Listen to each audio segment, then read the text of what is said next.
আমি আমার লাইফে 3বার দুর্ঘটনা ঘটাইছি বলতে বাইক অ্যাক্সিডেন্ট করছি, একবার নিজের দোষে আর 2বার এই 3 চাকার দোষে। প্রথম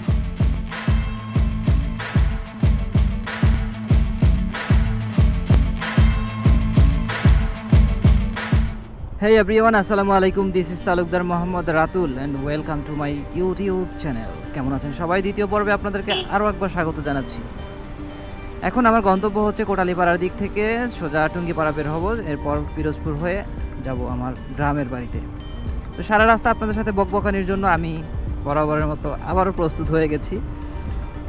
আশা করি আপনাদেরকে একটা বিনোদন দিতে পারবো।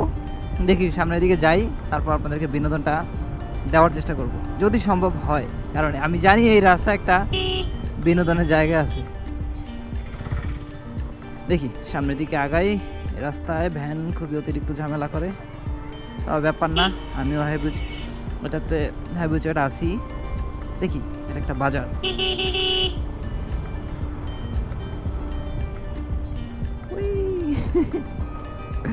ছেলেটা কি যেন একটা দিছে, চাকায় নিচে ফালানোর জন্য, বাট আমিও চাইছি এটা একটু চাকার নিচে পড়ুক, কিন্তু চাকার নিচে ফালাইতে গিয়ে আমি পড়ে গেছি ওই ভাঙাচোরা রাস্তার ভেতর।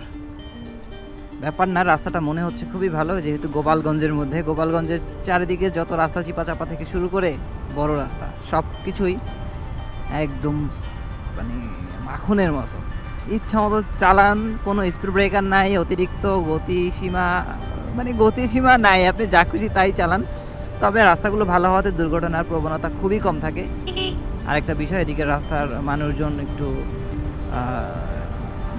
কি বলবো সতর্ক থাকে। আর আমাদের বিভিন্ন এলাকার লোকজন দেখলে তো বমি আসে, কোনো সতর্কতা নাই, যেদিকে খুশি সেদিকে হাঁটতেছে। দেখেন আপনি রাস্তায় বেশ কিছু মানুষ কিন্তু দেখতে পাচ্ছি চলাফেরা করতেছে ঠিকই, কিন্তু তারা এদিক ওদিক হুটহাট করে দৌড়াদৌড়ি করতেছে না।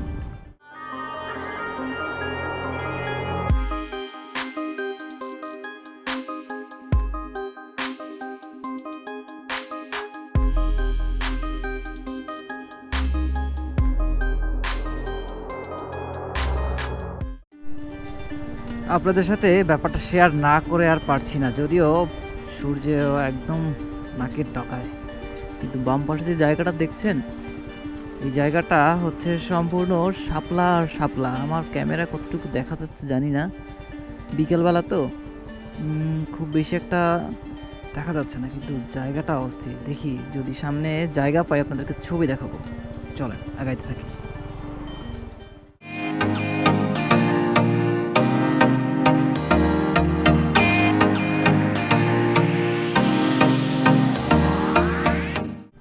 আমার সামনে 3জন বীর পুরুষ আছে, যারা ছোট এইটুকু গাড়ির ভেতরে 3জন উঠছে। ভাই বাবারে, কেমনে সম্ভব?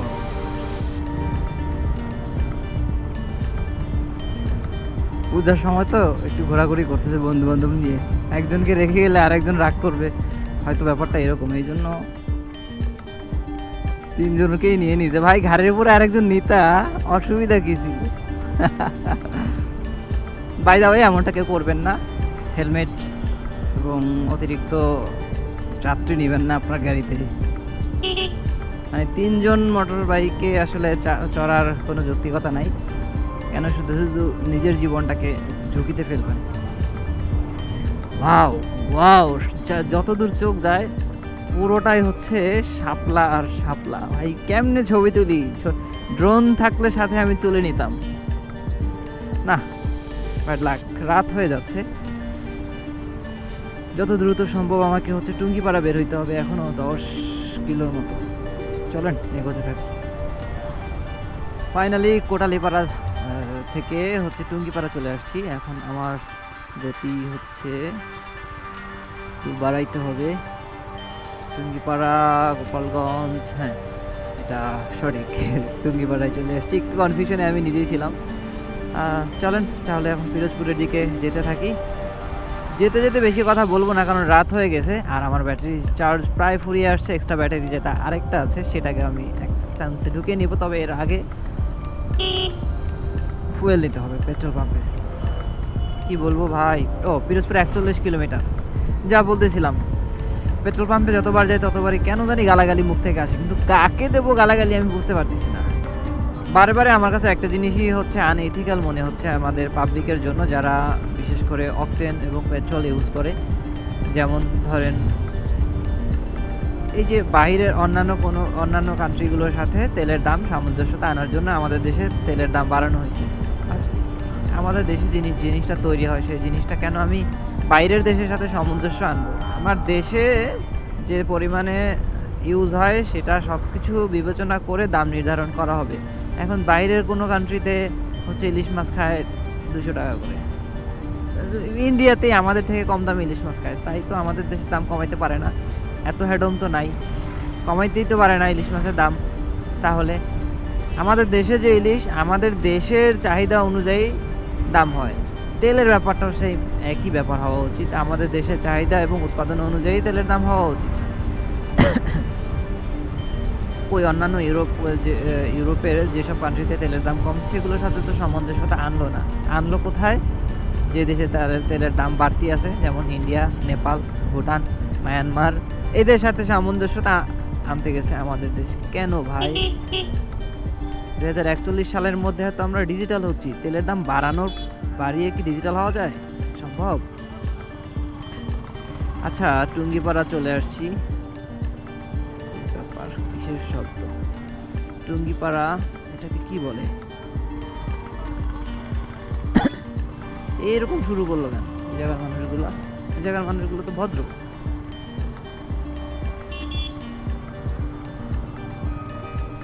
যাই, আমি এদেরকে ওভারটেক করে আগে চলে যাই।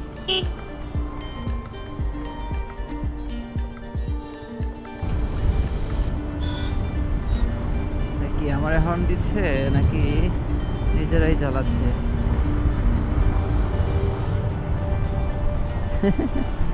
বিনোদন, হেলমেট নাই, কিছু নাই, আমার সামনে এসে বাউলি মারতেছে। মারো ভাই, আমি তোমার থেকে দূরত্ব বজায় রাখতেছি ইজিলি। আচ্ছা, মাইলেজ এদেরই তো মনে হয় বেশি, সব থেকে কম যায়, তাই না? যে ধুম করে আমাকে ওভারটেক করার জন্য দুজন পিলিয়ন সহ মানে টান দিল। আমি তো সিঙ্গেল একটা গতিতে চালাচ্ছি, ও তো তা করে নাই, ধুম করে টান দিছে, আমার আগে উঠে গেছে। তেল তো মনে হয় তারই বেশি খরচ হচ্ছে, তাই না? অনেকেই জিক্সার রাইড করেন কিন্তু বলেন মাইলেজ পাচ্ছেন না। আসলে ধারণাটা একেবারে ভুল, এটা আপনার ভুলেই আপনি মাইলেজ কম পাচ্ছেন। এইভাবে হুটহাট করে ধুমধাম টান দিবেন, মাইলেজ কোত্থেকে আসবে ভাই? মাইলেজ তো আপনি 12টা বাজায় দিচ্ছেন। এখানে সম্ভবত 5 টাকা টোল দিতে হয়।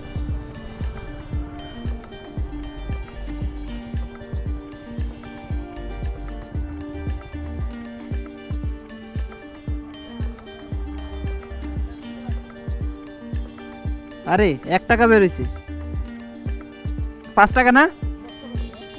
ও, রেট বাড়ছে, তা তো জানতাম না।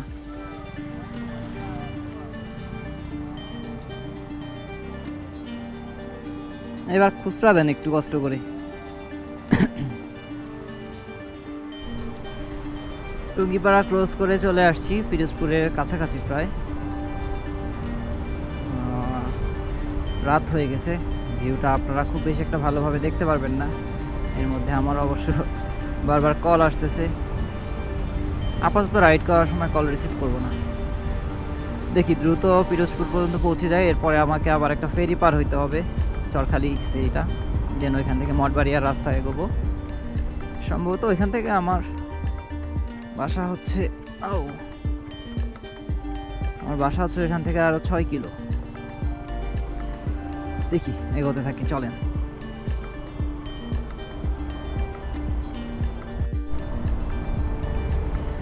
যতই গ্রামের দিকে আগাচ্ছি ঠান্ডা পরিমাণটা ততটা বাড়তেছে, মনে হচ্ছে যে শীতকাল চলেই আসছে।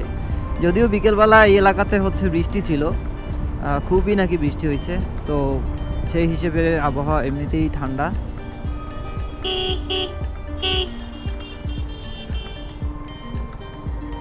যদিও আমার গায়ে একটা ফুল হাতা টি শার্ট আছে জার্সি কাপড়ের। দেখি আগাতে থাকি, সামনে তো আবার নদী আছে, ঠান্ডার পরিমাণ আর একটু বাড়তে পারে। তবে শীতকালের একটা ফিল চলে আসছে অলরেডি। পিরোজপুর চলে আসছি, এই ব্রিজটা পার হওয়া মানেই হচ্ছে পিরোজপুর। দেখি সামনে বাস স্ট্যান্ডে দাঁড়াবো, একটু চাটা খাবো, দেন আবার টান শুরু করবো গাড়ির। এদের একটু জ্যামজট থাকে সাধারণত, কিছুক্ষণ পরে আবার আর থাকবে না। আরে বাবা, একটু ব্রেক করে দাঁড়ালে কিন্তু পারতো, আমাদের যেতে দিলেই হয়তো। যাই হোক,